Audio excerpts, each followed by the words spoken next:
Bonjour, la prochaine présentation est pour vous expliquer ce qu'est l'approche multidisciplinaire. Vous pourrez voir comment les différents conseillers sont intervenus tout au long du parcours de l'entreprise au fin palais prête à servir. Françoise Baudet et Benoît Baudet, un duo d'experts en commercialisation et de mise en marché chez En Pratique Conseil Formation Coaching, ont offert des services conseils au fin palais prête à servir et ont réalisé cette vidéo. Ils ont été appuyés par Cédric et Xavier Provost pour filmer et en faire le montage. Vous rencontrerez les copropriétaires d'Au Fin Palais prêt à servir, soit M. Patrick Villemer, président, Mme Karine Couturier, directrice adjointe, et M. Jean-François Rivet, qui est chef exécutif. Vous pourrez également rencontrer les différents intervenants, soit M. Éric Lefrançois, CPA auditeur comptable agréé et associé chez Lefebvre Labrèche-Gagné, Madame Josiane Roy, spécialiste en marketing alimentaire chez Gérard Roy, gestion et communication, Monsieur Robert Villeneuve, chef du développement des produits, et Monsieur Louis Papineau, président-directeur général chez Papineau Éco. Françoise Baudet et Benoît Baudet seront en ligne pour répondre à vos questions par clavardage qui est situé à droite de votre écran. Je vous remercie et bon visionnement. On m'a demandé de parler de la collaboration interprofessionnelle, puis moi c'est quelque chose auquel j'y crois depuis tout le temps, j'ai toujours cru, puis c'est pour ça que le titre est venu assez rapidement, que 1 plus 1 plus 1, c'est égal à 4, comme tout bon comptable le sait.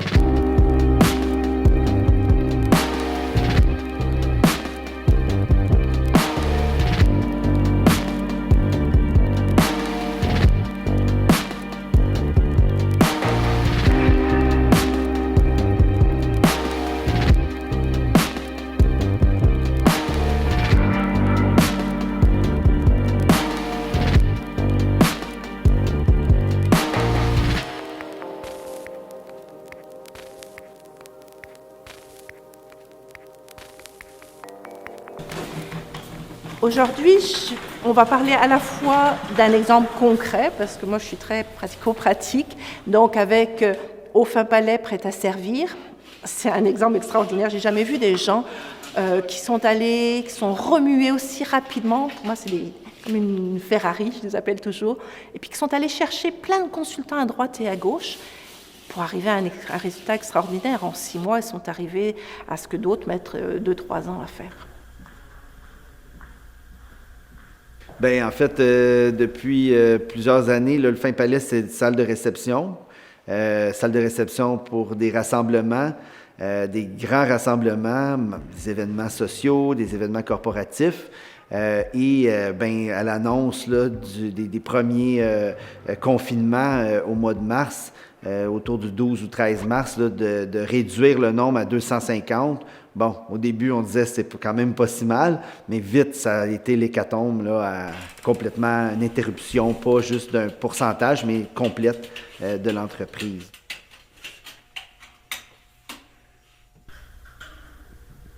Pour être capable là, de passer au travers, ça prenait vraiment une idée qui allait se démarquer des autres. Là. Et cette idée est? De créer une nouvelle entreprise qui a vu le jour officiellement le 24 avril cette année, qui s'appelle Au Fin Palais prêt à servir, qui avait pour but de commercialiser des produits dans la vente au détail. Au début de tout, ça commence toujours par un contrat à signer et puis aussi la question du producteur qui va dire combien ça me coûte tout ça. Donc, ce qui est le plus important à savoir dans tout ça, c'est qu'en agriculture, vous avez la chance d'avoir le réseau AgriConseil qui finance beaucoup les rencontres interprofessions, en plus de financer plein d'autres conseils. Et ça va être de dire, là, il y a des subventions à 85%, c'est quand même pas négligeable. Au lieu de payer 100 $, vous allez payer juste 15 $. C'est extraordinaire là-dessus. Au niveau du processus administratif, la première étape, c'est que le producteur va appeler au réseau AgriConseil pour expliquer son projet ou sa problématique. Donc, une fois que nous, on connaît cette situation, on peut lui référer là, des conseillers. Puis aussi, dans le fond, on va lui envoyer souvent par courriel pour qu'il y ait un historique de ce qu'on lui envoie. Puis, on va en profiter aussi pour qu'il complète le formulaire d'adhésion si on ne l'a pas déjà à nos dossiers. Donc, une fois que cette liste, qu'il a en possession cette liste-là, il va pouvoir magasiner son conseiller et faire son choix. Une fois que le choix y est fait, le conseiller va lui envoyer un contrat de service assigné où est-ce que la situation de l'entreprise, les heures qui sont prévues vont être décrites là, sur ce contrat de service-là. Nous, une fois qu'on reçoit le contrat de service, on envoie une lettre d'approbation d'aide financière qui démontre, dans le fond, le montant d'aide financière qu'on va avoir réservé pour qu'il puisse recevoir les services conseils du conseiller. Donc, par la suite, le conseiller rend les services. Une fois que les services sont rendus, il va compléter un rapport d'intervention. Donc, ensuite, il va envoyer la facture assignée par le producteur qui, dans le fond, va venir confirmer comme quoi qu'il a bien reçu les services conseils et qu'il est d'accord avec le montant qui est facturé. Une fois que nous, on reçoit le rapport d'intervention et la facture signée du producteur, on fait le versement auprès du conseiller. L'avantage, c'est que souvent, l'aide financière va être déduite directement sur la facture. Donc, le producteur n'a pas à payer le montant total pour, par la suite, recevoir une subvention.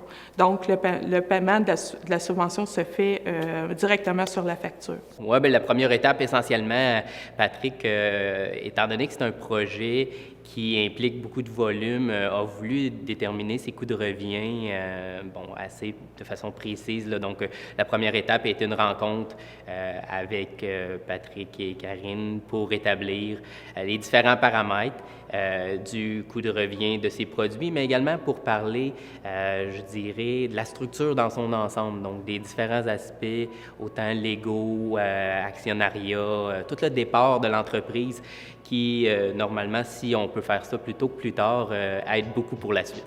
Dès le départ, c'était toujours, OK, ça va coûter combien? Qu'est-ce qui reste dans les poches? C'est ce que Patrick dit très bien, et c'est le but. Puis si eux, ils ne le disent pas, vous pouvez être garanti que l'un ou l'autre, on va le dire. Et c'est là aussi que, très vite, moi, j'ai demandé à Benoît de venir, parce que comme c'est un ancien banquier, lui, il jongle bien plus que moi dans les plans de trésorerie, dans les seuils de rentabilité. Ça, c'était ce bout-là où on a pu travailler beaucoup en collaboration à l'interne. Puis souvent, dans des équipes de consultants, il y a déjà cette collaboration qui existe et qui est toujours au service du client. Et pour dire, OK, oui, cette structure de prix, et ce qui était très intéressant, c'était cette volonté d'apprendre. C'était pas juste de dire, donne-moi des conseils, mais apprends-moi à réfléchir pour que je devienne autonome. Et c'est ça qui fait aussi des résultats durables. C'est la fin de l'histoire. Bien sûr. Ben oui, si on travaille de toute manière, c'est toujours... Parce que si tu vas avoir du plaisir, ben c'est que Chick est rentré. Hein. De quelle façon je suis intervenu dans ce dossier? Eh bien, sur plusieurs axes. L'axe financier, l'axe de la comptabilité, travailler également sur les prévisions de vente et effectivement un travail aussi sur la trésorerie et les marges. Comment ça s'est traduit? Ça s'est traduit qu'en arrivant dans le dossier assez au départ, comme collaborateur avec cet axe plus financier, comptable, c'était d'opérer les calculs de coût de revient.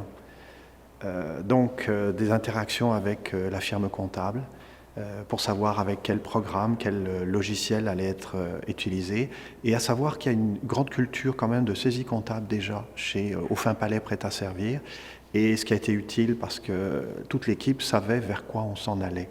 Pas forcément sur les chiffres, mais sur la manière.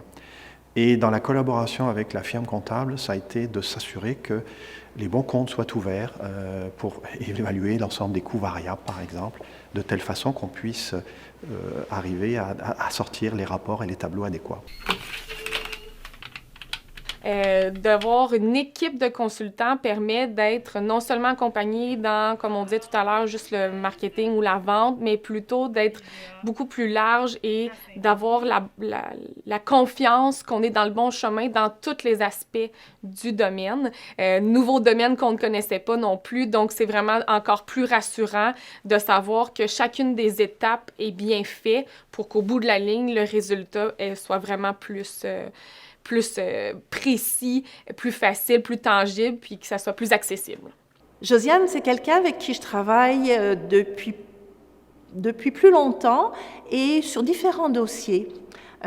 Pour moi, ce qui est important, c'est de trouver d'avoir des collaborateurs qui vont avoir le même souci de toujours répondre aux besoins du client pour s'assurer des résultats. Elle va beaucoup parler de performance, puis c'est vrai, et toujours en respectant les valeurs du client, d'écouter ce qu'il veut, parce que si à un moment donné, vous avez beau avoir la meilleure idée du monde, si le client n'est pas prêt à le mettre en pratique, ça ne sert à rien. Le producteur, l'écoute du producteur ou du créateur du produit est super importante parce que c'est la personne qui a pensé à ce produit-là.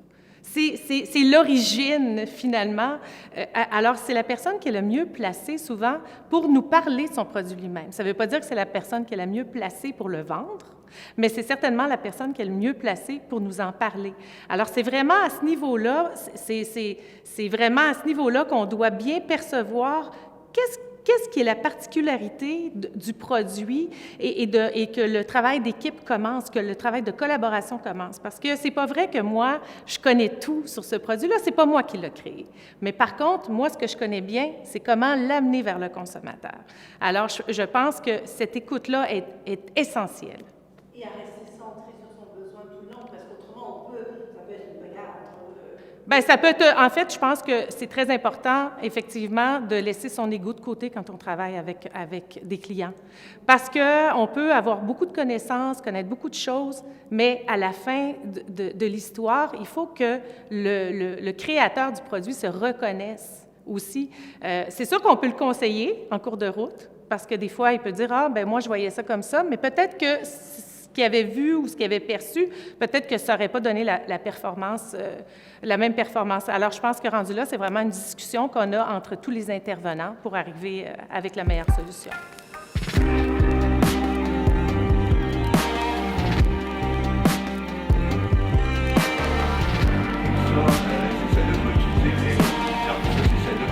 Faire imposer, des fois, ça ne veut pas dire que c'est la meilleure chose selon l'entreprise qu'on est. Puis en ayant plusieurs personnes qui nous ont aidés, c'est plus facile, comme j'ai dit, de prendre chaque information. Puis après ça, toi, décider, autant qu'on a eu au début que je n'étais pas trop d'accord, qu'avec Robert, ça a cliqué, ça a fonctionné, puis il n'a pas imposé. Voici mes idées. Non, je veux pas ça. OK, parfait, on va travailler sur d'autres choses. Fait que c'était le fun d'avoir une ouverture d'esprit pour ça. Papineau Éco aussi, ce qu'on fait, c'est qu'on va faire beaucoup des mises à niveau d'usine. Donc, on est spécialisé en emballage, mais tout ce qui est usine, production, c'est intimement lié au niveau des équipements, au niveau des procédés. Donc, quand on fait une visite d'usine, et on sait que c'est dans le cadre d'une certification C1, bien, on voit tout de suite ce qui est conforme et non conforme. Donc, mon rôle, c'est aussi de soulever ces points-là. Donc, on a vu beaucoup des points améliorés pour faciliter une certification pour l'obtention d'un permis C1 qui était, je dirais, un peu désuet par rapport aux objectifs commerciaux qu'on visait. On a pris le plan du MAPAC, sachant, dans le fond, le plan C1 légal. Puis avec Louis Papineau, dans le fond, ça nous donnait un peu une ligne directrice de savoir, dans le fond, avec nos locaux, vu qu'on a déjà les plans de tous nos locaux, il nous a dit, dans le fond, ce qui était obligatoire. Ça se peut qu'on ne soit pas nécessairement toujours sur la même longueur d'onde, ou qu'on n'arrive pas aux mêmes conclusions, mais il faut qu'il voit que, OK, on travaille pour lui, OK, on travaille pour le client. C'est ça qui est le plus important. On travaille pour lui, puis c'est ça que... On travaille pour le client. On ne travaille pas pour faire passer notre idée. Okay? On travaille pour dire, écoute, tu peux le faire. Et moi, je dis, ben, la meilleure, et je pense que François était d'accord avec moi, la meilleure chose, c'est qu'il faut valider, il faut tester le marché. Donc, on peut sortir 18 idées. Mais après, c'est 18 idées peuvent être toutes très bonnes. Puis c'est les faits qui vont dire une fois de plus si ça donne. On est des êtres humains. Si on était des robots, ce serait peut-être une autre histoire. Alors souvent, bien, c'est aussi un processus qui est émotif. La personne qui va vouloir lancer un produit sur le marché, il y a pensé longtemps, elle a baigné là-dedans, elle est vraiment collée sur l'arbre.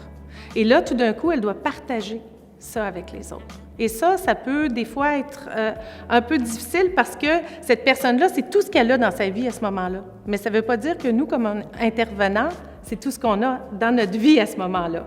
Donc, des fois, nous, on peut arriver et dire, OK, attends un peu, moi, j'ai comme une histoire peut-être différente de la tienne qui pourrait nous... Et je pense que ce qui est important, c'est encore là, l'écoute. C'est de dire, OK,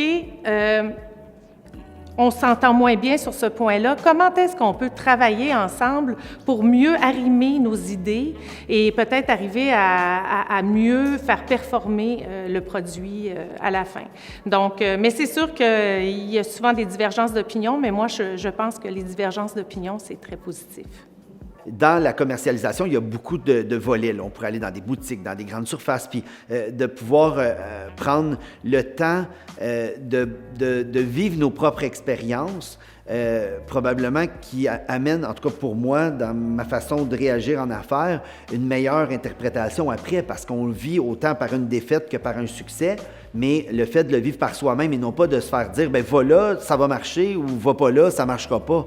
Puis ça, bien, beaucoup d'intervenants au départ nous disaient, tu sais, fais attention à ci, ou va par là, ou va par là. On a pu explorer grâce en pratique, entre autres, ton approche, Françoise, puis Benoît aussi, d'explorer par nous-mêmes certaines choses qui nous ont permis tranquillement de définir de mieux en mieux où on veut aller dans le futur. Puis ça, bien, c'est important parce que vous avez l'expérience, les consultants que nous, on n'a pas, pour nous, sans dire juste nous guider, mais donner des pistes de réflexion qui vont nous amener à nos propres conclusions. Puis ça, bien, je pense que ça fait une différence entre se faire offrir sur un plateau d'or quelque chose ou apprendre par soi-même. Moi, j'aime travailler pour ce qu'on a. Puis là, bien, je pense qu'on peut, après avoir l'accomplissement, est pas mal plus grand, à mon avis, que si on se le fait donner tout cru dans le bec. Là. De revenir à l'essentiel, parce que tu l'as très bien dit tout à l'heure, quand on a interviewé, tu as dit, en bout de ligne, qu'est-ce qui nous reste dans nos poches? C'est pour ça que vous avez fait tout ce travail aussi, des tableaux de bord, c'est toujours dégager l'essentiel, qu'est-ce que c'est? C'est ça qui est important. Et que j'étais tellement fière de toi tout à l'heure quand tout de suite tu m'as dit « Hey, la semaine dernière, on a fait tant de ventes !» Je me dis « Ça y est !» Dans la vie, j'ai tout le temps appris que quand tu veux, tu peux. Il n'y a personne qui me l'a appris, j'ai pas eu de cours à ça. J'ai eu un peu d'aide un peu partout. Et moi, il faut que je le fasse. Si je le fais, je développe, je vais prendre mon recul, je vais apprendre « OK, non, ça n'a pas fonctionné. » La locomotive, c'est le client. Okay? Et nous, on est des wagons. Un wagon, ça n'a pas de moteur, un wagon. Okay? Mais une fois que la locomotive est partie, nous, on va l'aider dans son élan. Donc, un train va avoir beaucoup de difficultés à arrêter s'il y a 18 wagons. Mais il n'y aura pas de difficulté à arrêter s'il y a juste un wagon. Donc, plus qu'il y a des collaborateurs qui donnent le mouvement, ben nous, on le pousse. Donc, pour moi, je suis un train. J'ai toujours dit à mes clients, moi, je ne veux pas être la locomotive. Si je suis la locomotive, c'est que je travaille plus fort que toi. Okay? Je pense que la collaboration est vraiment infinie. Le signe du 8, finalement, c'est qu'on commence au départ, on se rend jusqu'à un niveau, mais il faut toujours se remettre en question parce que c'est un processus évolutif. Alors souvent, on doit revenir à la base pour repenser comment on s'est rendu là et est-ce qu'on a besoin de revenir un peu en arrière pour peut-être mieux repenser ou il y a peut-être des choses qu'on peut avoir oubliées ou même pour réinventer, souvent se réinventer. Au FAPALais, je voulais les remercier parce que c'est vraiment un bel exemple de collaboration. On a travaillé tellement avec différentes personnes, puis c'est surtout, eux, ils étaient au cœur de tout ça pour prendre les décisions. Je n'ai jamais vu des gens aussi rapides. Et en même temps, qui savaient s'arrêter. Et pour moi, c'est un bel exemple aussi de redire la phrase clé qu'on dit facilement, c'est que seul, on va plus vite, mais ensemble, on va beaucoup plus loin.